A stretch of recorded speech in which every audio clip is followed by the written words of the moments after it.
Hey guys, we got another example here, taking it one next step, getting used to the chain rule, did a whole bunch of stuff already.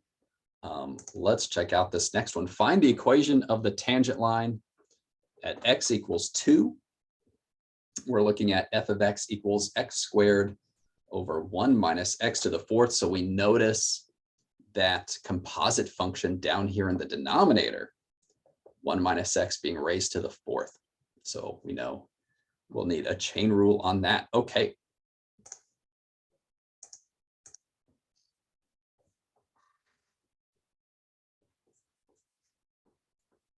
Find the equation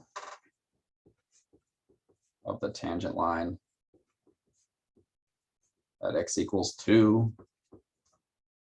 F of x equals x squared over 1 minus x to the fourth.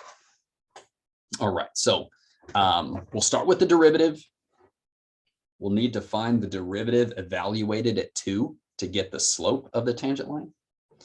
We'll start with that. So this derivative, we notice, hey, there's a quotient. So we'll need quotient rule. When we take the d low is going to need a chain rule. All right, let's write out low d high minus high d low all over low squared. All right, and away we go. Low, I'm just going to copy 1 minus x to the fourth. Okay. D high is 2x, no problem. Minus the high.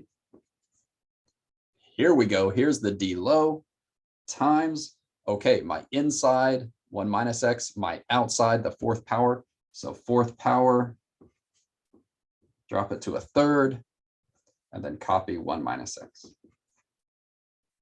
Times, now look at the derivative of 1 minus x. This derivative is negative 1. 0 minus 1. We got low, d high, minus high, and then my d low, the chain. Yep. Really recommend, even though there's like technically just one step in getting the derivative, there's a lot of like mini steps, right? So kind of when you do this, kind of look back. Yep, did I copy everything right? Any silly mistakes, try and catch those. No need to rush. Better to do it correctly once than to make a mistake and go back. Okay, and then we're going to square our low. Well, if I square a fourth power, I'm just going to go for it. Squaring a fourth, multiply them, that's going to be an eighth. So there's my derivative. Of course, we're not done. We're going to simplify this and then plug in 2. You could argue, hey, if we're going to plug in 2, do we need to simplify? Truth is you don't, but sometimes it does help, at least to clean up a little bit. Let's see, that negative, I mean, even something just like that.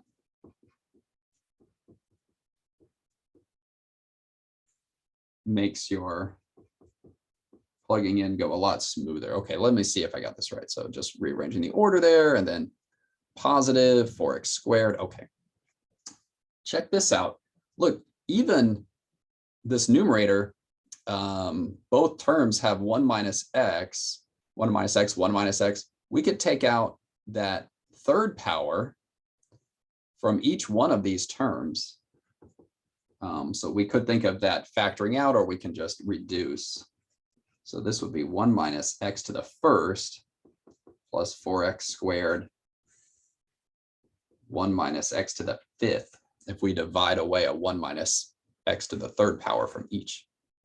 And then even here, if we wanted to, we can clean this up. Let's see, 2x minus 2x squared plus 4x squared. Let's just call that plus 2x squared. This one actually simplifies quite nicely. Again, kind of more for the practice at this point, maybe.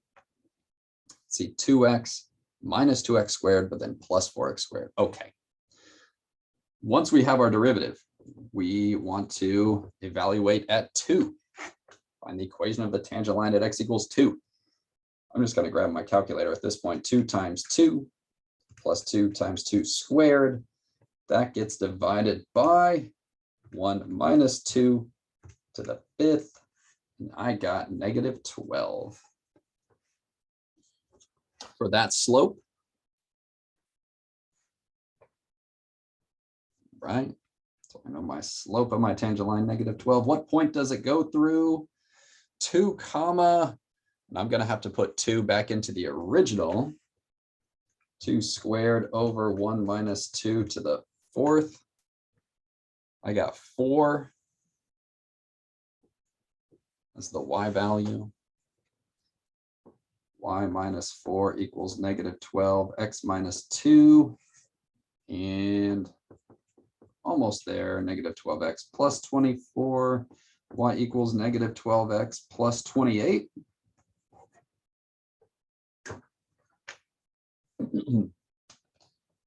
Looks good, but I'll know for sure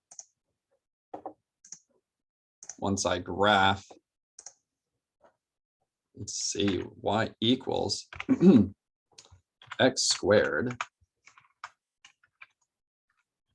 1 minus x to the 4th. So look, that's kind of funny.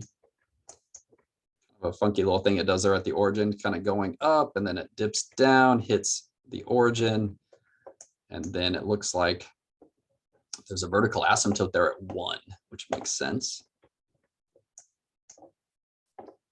All right, and we found the point to be at 2, 4, red dot.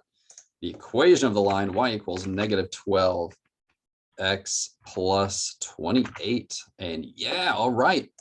It goes through the point, looks tangent enough to me. It's kind of scooting along the back side of that, that branch.